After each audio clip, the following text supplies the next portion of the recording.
welcome back for another book review. Today we are talking about this one.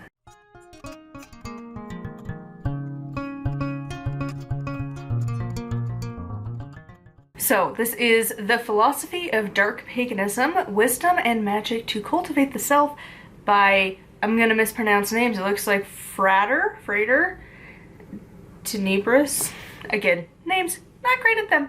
However, this book. So briefly, this book, I feel like we need a slight little side conversation real quick. So as we know, there's kind of two paths-ish in general for the woo-woo crowd. Pagans and witches, we are included in the woo-woo crowd, okay? So we have the right-handed path and the left-handed path. Right-handed is going to include most modern witchcraft practices, most of the modern pagan practices, Wicca, most druids, stuff like that.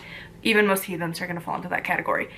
Then you've got dark, left-handed things. This is going to be, I think, if I'm guessing correctly, like chaos magic might be included in that, but there's a lot of paths that consider themselves left-handed witches, left-handed pagans.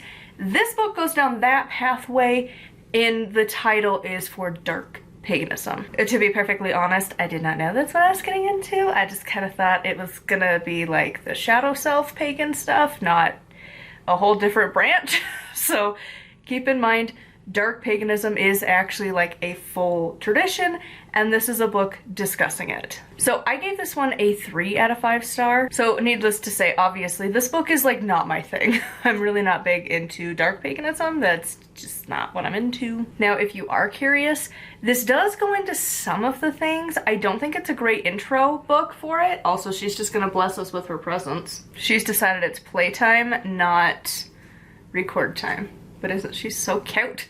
It's fine. We're talking about dark pagan things.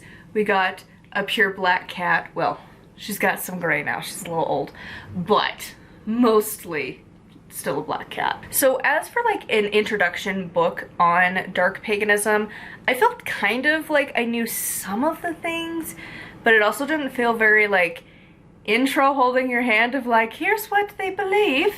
It didn't exactly do that. This kind of felt a little bit more like you have to know some stuff and you want to dive a little deeper kind of a thing.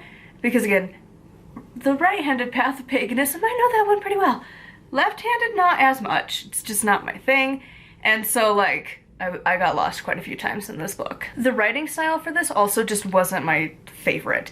It reads like an academic paper where you're trying to prove your point and you're constantly using your references and saying, well, so-and-so says this, so-and-so says that, which again, just isn't exactly my favorite. And because I don't really know a whole lot about the dark pagan path as a whole, I don't know how accurate the information is.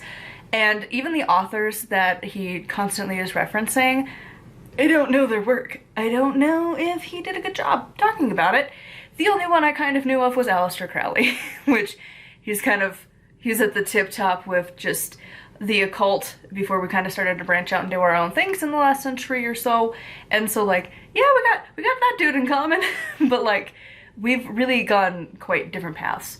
And so this one is just one I'm not very familiar with, so I can't really confirm if the information is good on that front. I haven't read the other dudes. I'm probably not going to. It's not really my thing. It kind of, in a lot of ways, was reminding me of some of the satanic paths.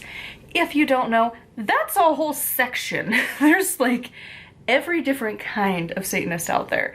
They have got some that believe in deity, some that are like not even a little bit, some that are more of a sarcastic group. Like they've got a little bit of everything over there.